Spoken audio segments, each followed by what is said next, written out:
नमस्कार, मैं हूँ जय भारद्वाज और आपका स्वागत है द ऑस्ट्रेलिया टुडे पर। आज हमारे साथ हैं भारत के एक सबसे वर्सेटाइल एक्टर्स में से एक Pankaj Tripathi ji. Pankaj ji, the Australia today पर आपका स्वागत है। थैंक यू सर, धन्यवाद। सर, आपके मेरे घर के अंदर जितने प्रशंसक हैं, उससे ज़्यादा ऑस्ट्रेलिया भर में और अगर मैं कहूँ कि न्यूज़ीलैंड, फ़िजी और दूसरी जगहों के आपके प्रशंसक हैं और वो सब लोग केवल एक ही बात कहते हैं कि पता ही नहीं चलता है कि कैसे पंकज जी आते हैं स्क्रीन पे और कुछ कह के चले जाते हैं और हमें ऐसा लगता ही नहीं है कि वो एक्टिंग हो रही है। ऐसा कमाल कैसे करते हैं? हाँ सर, इसमें परिश्रम है, मेहनत है। जैसे मैं बोल रहा था कि मैं हमेशा से चाहता था कि कुछ ऐसा करें जो बहुत रियल हो, बहुत ट्रूथफुल हो। मुझे डॉक्यूमेंट्रीज बहुत प्रभावित करते हैं, क्योंकि हुँ। डॉक्यू ड्रामा में कोई जैसे अगर एनिमल के ऊपर हो तो वो एनिमल परफॉर्म नहीं करता, वो अपना ज़िंदगी जी रहा होता है, कोई कहीं से कैप्चर कर लेता है।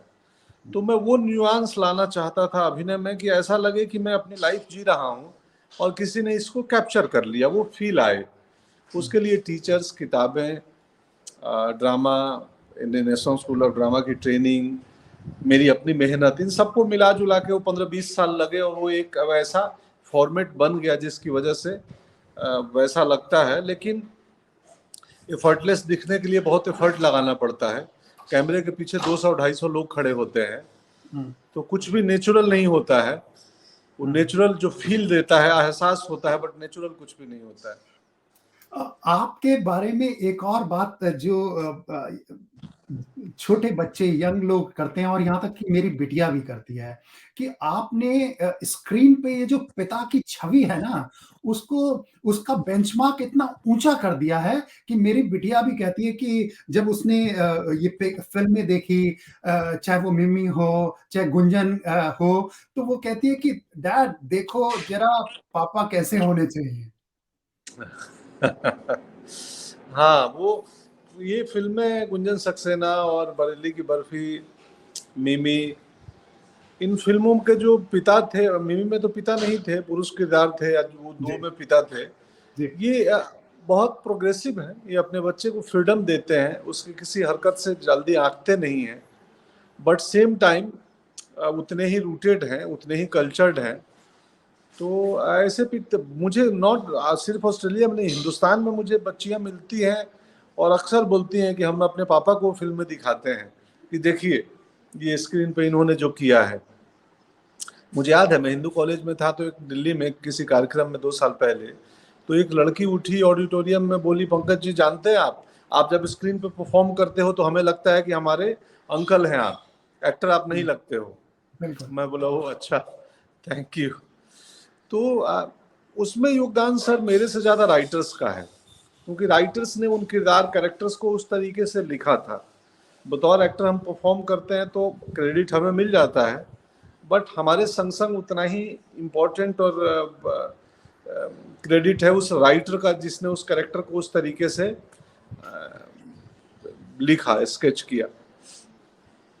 पंकज जी, आपकी जो पर्सनैलिटी है, उस पर्सनैलिटी को बनाने में, उसको रचने में, मढ़ने में गाँव, घर, द्वार का कितना योगदान है?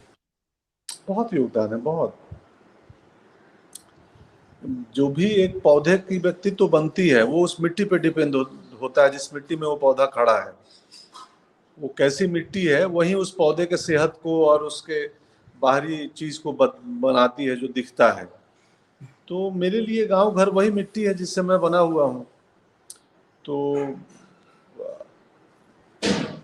सब उनका योगदान है। उनके संग संग की मैं थोड़ा इवॉल्व होना चाहता था, क्योंकि मैं मेरे गांव से निकला और मैंने वहाँ की जो संस्कृति, कल्चर जो सीखा उसको इंटैक्ट रखा, बचा के रखा अपने अंदर। हुँ, आज भी मैं कनेक्टेड हूँ, बट उसके संग संग काफ़ी दुनिया भर की किताबें पढ़ी, दुनिया भर के टीचर्स से मिला, और जो अच्छी चीज़ें मिली गांव से बम्बई तक की जर्नी में वो सब रिसीव करते गया।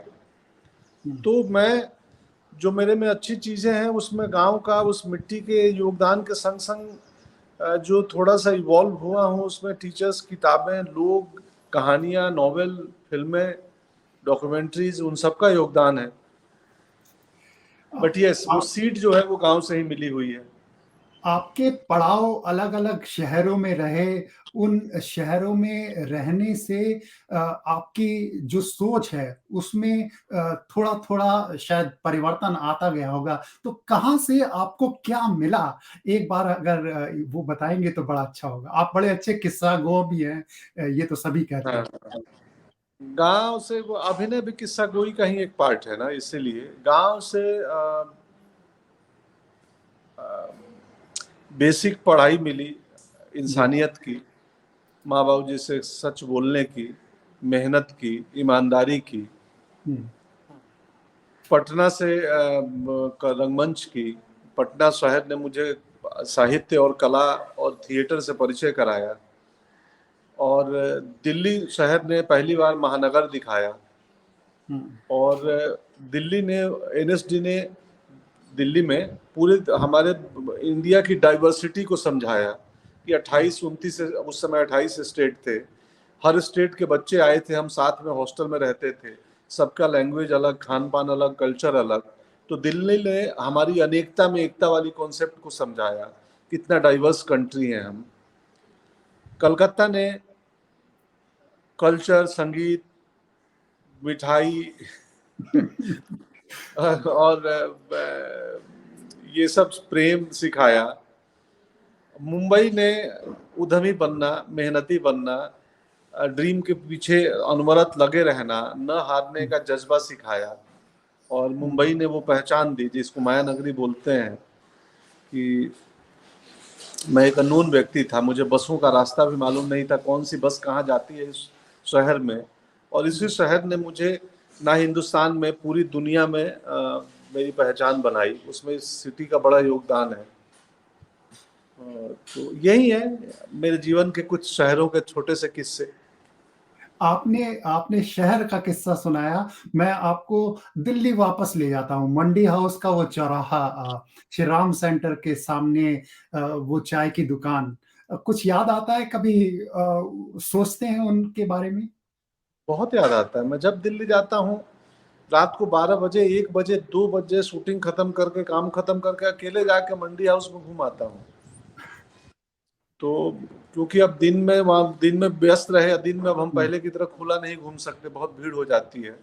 जी, तो मैं रात को या अर्ली मॉर्निंग, सुबह जब शूट पे जा रहा होता हूँ शूटिंग के लिए, तो 6 बजे निकलेंगे होटल से, मंडी हुँ, हाउस जाएंगे, जो भी चाय की दुकान खुली होगी वहां से एक चाय लेंगे, 5 मिनट खड़े रहेंगे और फिर लोकेशन जाएंगे। हुँ, इसी की वजह से मैं सीपी और या कनॉट प्लेस या वो के आसपास के होटलों में ही प्रीफर करता हूँ रुकना, कि वहाँ से मंडी हाउस पास है, बाराखम्बा रोड चले जाओ, वकील लेन चले जाओ, तो थोड़ा श्री राम सेंटर, कमानी, मंडी हाउस मार्केट, बंगाली स्वीट्स, हुँ। तो वहाँ की बहुत यादें हैं।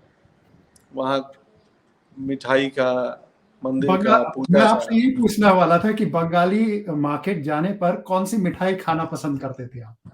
सब मिठाई, वहाँ की मिठाइयाँ बड़ी अच्छी मिलती हैं। हम गुलाब हुँ। जामुन भी, सर्दियों में गुलाब जामुन, गर्मियों में रसमलाई, तो सब वहाँ अच्छा मिलता है। और आप प्रेम की भी बात कर रहे थे। आपकी ज़िंदगी में मैं जहाँ भी पढ़ता हूँ, जिनसे भी मिलता हूँ, बात करते हैं, पंकज जी की बात जब भी आती है, तो वो ये कहते हैं कि पंकज जी की ज़िंदगी में प्रेम का बड़ा महत्व है। अ, वो मैं आपसे जानना चाहूँगा, कैसे डिफ़ाइन करते हैं आप उसको?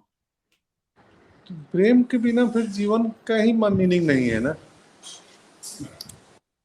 कि गुस्सा करने के लिए, नफरत करने के लिए हजार कारण हो सकते हैं, प्रेम करने के लिए कोई एक कारण भी काफी है। हुँ, तो और अंत में जो है प्रेम ही बचेगा और प्रेम ही बचाएगा। वो प्रेम व्यक्ति का हो, इंडिविजुअल हो, वो प्रेम सोसाइटी का हो, वो प्रेम नेचर का हो, हुँ, वो प्रेम साहित्य का हो, वो प्रेम संगीत का हो। तो सिर्फ आदमी और औरत का प्रेम नहीं है, आदमी और यूनिवर्स का भी प्रेम है। हुँ, वो प्रेम अध्यात्म का हो, वो प्रेम प्रभु का हो, भक्ति का हो। तो प्रेम ही तो हमें कहीं से कहीं पहुंचाता है, प्रेम ही हमें इवॉल्व करता है। वो बोलता है कि इवॉल्व हो, बढ़ो, देखो। हुँ, प्रेम हमारे दायरे कुछ बड़ा करता है, हुँ, खोलता है थोड़ा-सा, और प्रेम हमें सहना भी सिखाता है। हुँ, तो मैं भी एक गाँव का एक जिस किस्म की परवरिश हुई थी, वैसा बालक था। धीरे-धीरे आगे बढ़ा, साहित्य से प्रेम हुआ, फिर संगीत से प्रेम हुआ, फिर एक महिला से भी प्रेम हुआ, वो मेरी पत्नी है। और और मैं सीखते रहता हूँ उनसे भी। मैं भी जैसे दो इंडिविजुअल में, मेल फीमेल में कॉन्फ्लिक्ट होता है, हमारे बीच भी होते थे, अब कम हो गए हैं, क्योंकि हुँ, हम दोनों अब एक दूसरे को बेहतर समझने लगे। उनका प्रभाव मुझ में हो गया या मेरा प्रभाव उनमें हो गया। तो यही है। और वो प्रेम आपको सबल बनाता है, बलवान बनाता है। प्रेम ताकत देता है आपको, धैर्य देता है लड़ने की, करने की, कुछ की। तो यही है मेरा प्रेम का किस्सा। पत्नी अगर मतलब पत्नी वाले प्रेम की बात करें तो उनका बड़ा योगदान है। हुँ। बॉम्बे में शुरुआती दिनों में कुछ नहीं था, तो घर की चिंता नहीं थी। वो मेरा घर, बेसिक घर का खर्चा और जीवन यापन वो प्रेम कर देता था। हुँ। तो यही है। भौजाई आपको लिट्टी चोखा दे रही हैं आजकल या नहीं? हाँ, बिल्कुल, बिल्कुल बनते रहता है लिट्टी चोखा तो। बारिश में बनता है, बारिश में और सर्दियों में। कोई कह रहा था कि अगर बिहार से आने वाले लोग जब मुंबई आते हैं, तो उनका रहने की जगह जो है, वो उनके गाँव घर के रहने की जगह हो जाती है। तो आपके क्या अनुभव हैं इसमें?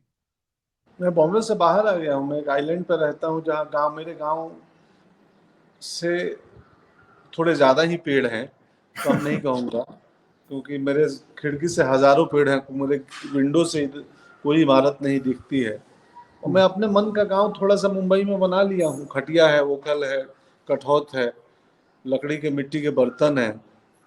अभी भी हैंडलूम के जो जो चादर मैं ओढ़ के सोता हूँ, जो मैं बिछाता हूँ, जो कपड़े इस्तेमाल करता हूँ मैं, वो सब मेरे गोपालगंज के, मेरे अपने होम टाउन के हैंडलूम की खादी की दुकान से आती हैं।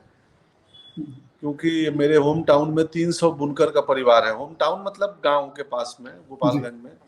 और मुझे पिछले दिनों ज्ञात हुआ कि वहाँ के जो खादी के बुनकर हैं, बहुत बढ़िया खादी बनती है। तो हुँ, मैं अब 2 साल पहले गया था उस दुकान में। फिर मैं वहाँ से चादर में आज भी जो ओढ़ता हूँ, वो मेरे घर के पुराने कपड़ों से बना हुआ एक ओढ़ना है। माँ के हाथ से सिला हुआ, मैं वही ओढ़ता हूँ, वही रखा हूँ। क्या बात ये है! बताने की बात नहीं है, और ये इसलिए भी नहीं है कि मैं रूट से जुड़ा हुआ आदमी हूँ। हम ऐसे ही हैं, बुनावट ही हुँ, ऐसी है। हुँ। चूँकि अ, आपसे बात करते हुए मुझे मेरे कमरे का दरवाज़ा खुला है, वो दिख गया, यहाँ आहा! सीधा पीछे। क्या बात तो है! मुझे वो अपने गोपालगंज का वो चादर दिखा और घर का वो लेवा दिखा, लेवा गुदड़ी जो भी बोलते हैं, जी। तो मैं उसको बयाँ कर दिया। उसकी अलग ही खुशबू उसमें उसमें लिपटने का एक अलग आनंद है। जी। अ फ़िल्मों की अगर मैं बात करूँ तो कंटेम्परेरी समय की फ़िल्मों को देखकर आप कैसे कहते हैं कि उसमें क्या कहानियाँ कम हो गई हैं या उनको कहने का तरीका बदल गया है जो उनका असर थोड़ा-सा बहुत ही मोमेंटस हो गया है, अगर असर भी करती है तो वो बहुत कम समय के लिए करती है, देर तक उसका असर नहीं रह पाता। वजह क्या हो रही है इसकी? हाँ, मेरे ख़्याल से मैं नई फ़िल्में देखता नहीं हूँ। मैं हिंदी सिनेमा की जितनी बड़ी ब्लॉकबस्टर या बड़ी फ़िल्में आती हैं, वो नहीं देखता हूँ। मैं हिंदी सिनेमा में भी बहुत छोटी देखता हूँ, बहुत ही स्मॉल बजट की, इंडिपेंडेंट, थोड़ी आर्ट हाउस किस्म का सिनेमा देखता हूँ मैं। करता हुँ, सब हूँ, लेकिन मैं देखता सब नहीं हूँ। जी।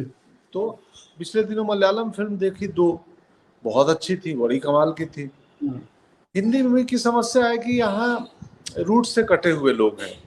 हुँ, लेखक या जो फ़िल्म मेकर्स हैं, वो हिंदी इलाके की रूटेड कहानियाँ नहीं बनाते हैं। वो साउथ का रीमेक बना लेंगे हुँ, या बाहर का रीमेक बना लेंगे। भाई, बाहर साउथ का रीमेक वो उस कल्चरल और उस पृष्ठभूमि के हिसाब से लिखी गई कहानी है। बिल्कुल।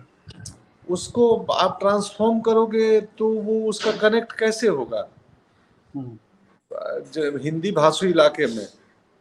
तो मुझे वही लगता है कि यहाँ एक कनेक्ट का कमी है। अंग्रेजी में सोचते हैं, अंग्रेजी में लिखते हैं और फिर हिंदी फिल्में बनाते हैं, तो प्रभाव तो कम ही पैदा होगा। तो अंग्रेज़ी-दा हो जाना जिसे हम बॉलीवुड कहते हैं, उसके लिए जो आजकल हम असर देख रहे हैं, उसकी बड़ी वजह है शायद। ब बहुत सारी वजहों में से एक वजह है। हुँ, तो दूसरी वजह ये है कि वो दूसरी इसी से संबंधित है, सिर्फ अंग्रेजी भाषा नहीं है हुँ, कि आप वो तो भाषाई बात हो गई अंग्रेजी ना होना, बट आपको आपको रूटेड, आपको रिचुअल्स, आपको वहाँ की संवेदना पता होनी चाहिए ना। हुँ, एमपी, राजस्थान, बिहार, यूपी जो हिंदी भाषी इलाके हैं, अगर हम हुँ, वहाँ की कहानी कह रहे हैं मान लीजिए, तो वहाँ की संवेदना, वहाँ की नब्ज तो मालूम होना चाहिए। आप अब मेरे किरदार क्यों कनेक्ट करते हैं लोग? हुँ, क्योंकि मैं मेरे किरदार रिलेटेबल लगते हैं, लगेगा कि इसको देखे हैं हम कहीं, हुँ, हमारे दफ्तर में दिखा है, हमें ट्रेन में दिखा है, हमारे घर पे आया था एसी बनाने के लिए, या हमारे कलीग हैं ऐसे, हुँ, या हमारे मामा ऐसे थे। तो वो मेरे किरदार इसीलिए रिलेटेबल लगते हैं कि आपको लगता है कि इनसे परिचित है, इनको देखा है कहीं। हुँ।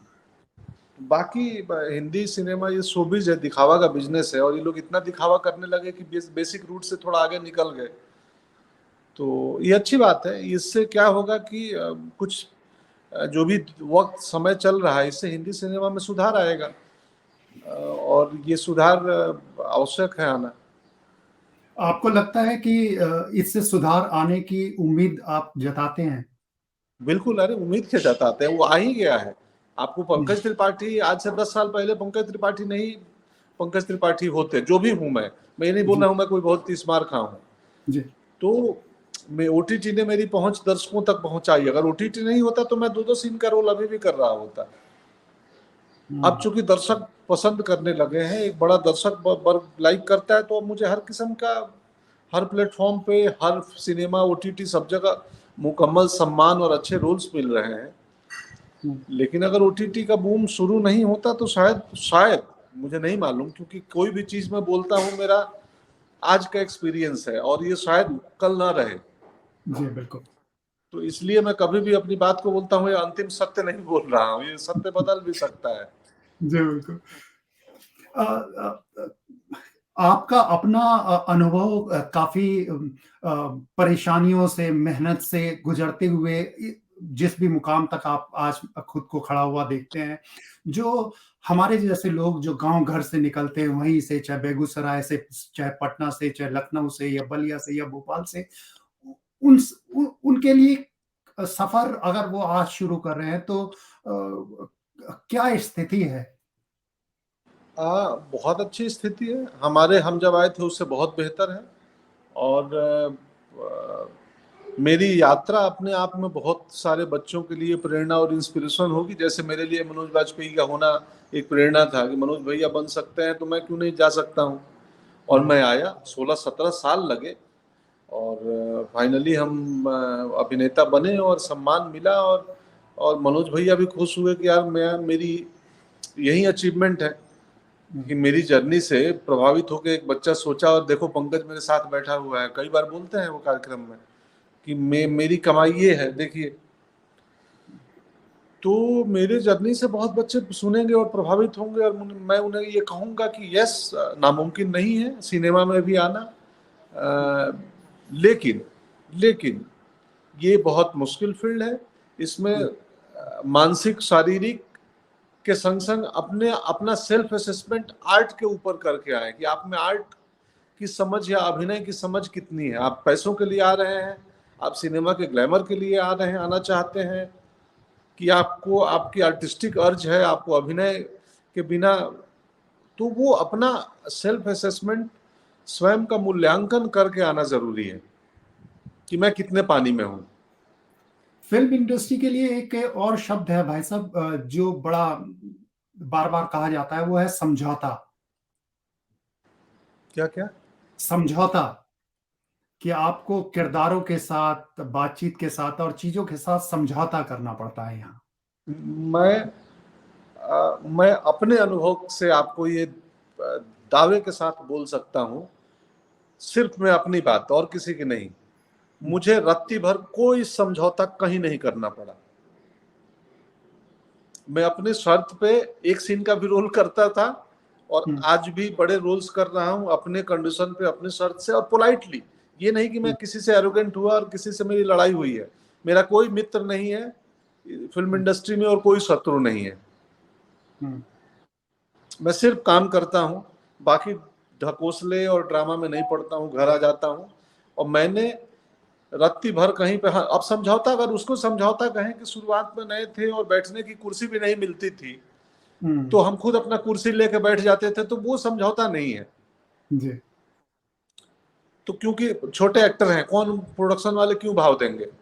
बिल्कुल। आपको बैठने की जगह चाहिए, आप खुद खोज के बैठ जाओ। आप अगर चाय चाहिए मांगोगे तो एक बार नहीं, दोबारा मांगने में चाय वो लाके कोई दे देगा, अरे भाई आर्टिस्ट को चाय दे दो। हुँ, तो वो समझौता नहीं है, वो सर्वाइव, वो हर जगह है, हायरार्की है कि हुँ, आप पद में छोटे हैं, वो आपके दफ्तर में भी होता होगा। बिल्कुल। आप जहाँ काम करते होंगे, आप जो निचले स्तर के कर्मचारी हैं उनको और जो सीईओ को एक नज़र से सब नहीं देखते होंगे। तो वो हुँ, हर फील्ड में है। वो चूंकि सिनेमा की खबरें होती हैं, सिनेमा पे लिखा जाता है, सिनेमा की बातें मीडिया में आती हैं, इसलिए ये बहुत बड़ा हो जाता है। हुँ, जैसे लोग होंगे वैसा समाज होगा, और जैसा समाज होगा वैसा फिल्म इंडस्ट्री होगा, आईटी इंडस्ट्री होगा, सरकारें होंगी, सब होंगे वैसे ही। क्योंकि और इसी समाज से लोग आते हैं, ऊपर से नहीं आते हैं दूसरे ग्रह से। इस समाज के लोग अभी चाहे आप सोशल्स पे देखें तो बॉयकॉट भी करने लगे हैं, अपनी आवाज़ भी उठाने लगे हैं, जो उन्हें शायद सही नहीं लगता है, उसके खिलाफ या दूसरी वजहों से। उस इस सब को कैसे देखते हैं आप? देखिए, वो बिल्कुल हर किसी का अधिकार है अपना अपना आवाज उठाने का। कि लोकतंत्र में अभिव्यक्ति की स्वतंत्रता सबको है, तो अच्छी बात है। पहले अब एक सोशल मीडिया नाम का एक वर्चुअल मीडियम मिला है, जिसके लिए आपको तख्ती लेके सड़कों पे नहीं जाना है, हुँ, आप यहीं पे लिख दो और हो गया। आपने अपना विरोध प्रदर्शन या अपनी नाराजगी जता दी, तो ये हर किसी का हक है, राइट्स है, करना चाहिए। और ना ही मैं फिल्म इंडस्ट्री का स्पोक पर्सन हूँ, या फिल्म हुँ, इंडस्ट्री कोई एक संस्था नहीं है कि मैं जो राय दूंगा वो फिल्म इंडस्ट्री की राय होगी। मैं हुँ, अपना जो भी बातें कर रहा हूँ मेरी निजी राय है, हुँ। वो संभव नहीं है। बाकी हर दूसरे किसी से या फिल्म इंडस्ट्री से उसका कोई लेना देना नहीं है। तो बिल्कुल हर व्यक्ति का राइट है। पहले भी जो फिल्में पसंद नहीं आती थी वो नहीं चलती थी, भले बायकॉट ट्रेंड हो या ना हो। हुँ, तो बट यस, एक जैसे हमने अभी बोला कि जो बच्चा फिल्म इंडस्ट्री में आना चाहता है उसको मूल्यांकन करना चाहिए, अपना सेल्फ असेसमेंट करना चाहिए। हुँ, वैसे ही अब बोलूंगा कि अगर लोग विरोध करते हैं, वर्चुअली भी विरोध करते हैं, हुँ, तो मूल्यांकन होना चाहिए कि क्यों विरोध कर रहे हैं, ऐसी क्या कमी है, हुँ, क्या त्रुटि है, हुँ, विरोध का कारण क्या है। हुँ। तो मूल्यांकन हर व्यक्ति को करना चाहिए। आखिरी चीज़ ये पूछूँगा कि 5 साल में आप खुद को कहाँ देखते हैं? क्या करना चाहते हैं? आपने इतने वर्सेटाइल रोल किए हैं, अलग-अलग, अलग-अलग कौन-सी ऐसी चीज़ें जो आप करना चाहते हैं? पता नहीं, मुझे नहीं, मैं ऐसा कोई प्लानिंग नहीं है। मुझे लगता है मैं आजकल जितनी प्रवचन टाइप की बातें करता हूँ, तो पता नहीं 5 साल बाद मैं प्रवचन न कर रहा हूँ कहीं, हर मुझे फ़िल्म नहीं में आप मालूम। मैं हर फ़िल्म में आप गैंगस्टर बने होते हैं, पुलिस ऑफ़िसर बनने का सोचा है क्या? हाँ, बनूंगा, जल्दी ही बनूंगा, आने वाले समय में। आखिरी चीज़ आपका वकील कल बन गया, जन्मदिन माधव भी मिश्रा वकील तो बन गया, अभी क्रिमिनल अब जस्टिस में वकील तो वकील बन हूँ। गए। अब हम अब चाहते हैं पुलिस कि वाला पुलिस अधिकारी बन जाएँ किसी का। बन जाऊंगा। मैं भी चाहता हूँ, मेरी माँ भी चाहती है कि तुम पुलिस वाले का रोल करो। क्या बात है! इसकी वजह क्या है? उनको लगता है कि बड़े अधिकारी का रोल करना चाहिए। मेरी माँ कैरेक्टर में डेप्थ कितना है वो नहीं देखती, बोलती है बड़े पोस्ट वाले आदमी का रोल करो, जो जज हो, वकील हो, बड़ा बड़ा पोस्ट हो। वो चाहती है कि जीवन में नहीं बना तो सिनेमा में ही जज, वकील, आईपीएस, कलेक्टर बन जाइए। क्या बात है! धन्यवाद और ऑस्ट्रेलिया के सभी दर्शकों और अपनी तरफ से और ख़ास तौर पे मेरी बेटी की तरफ से मैं आपको आपका कल जन्मदिन है, जन्मदिन की बहुत-बहुत शुभकामनाएँ आपको। Thank you sir, thank you. आपको और ऑस्ट्रेलिया टुडे के सभी दर्शकों को मेरा प्रेम और नमस्कार और शुभकामनाएँ। Thank you sir, thank you so और मच हमसे बात आपकी बच्ची को भी मेरी तरफ से बेस्ट विशेस। उन्हें मेरा स्नेह दीजिएगा। Thank you sir, thank you so much आपने हमसे बातचीत की। शुक्रिया।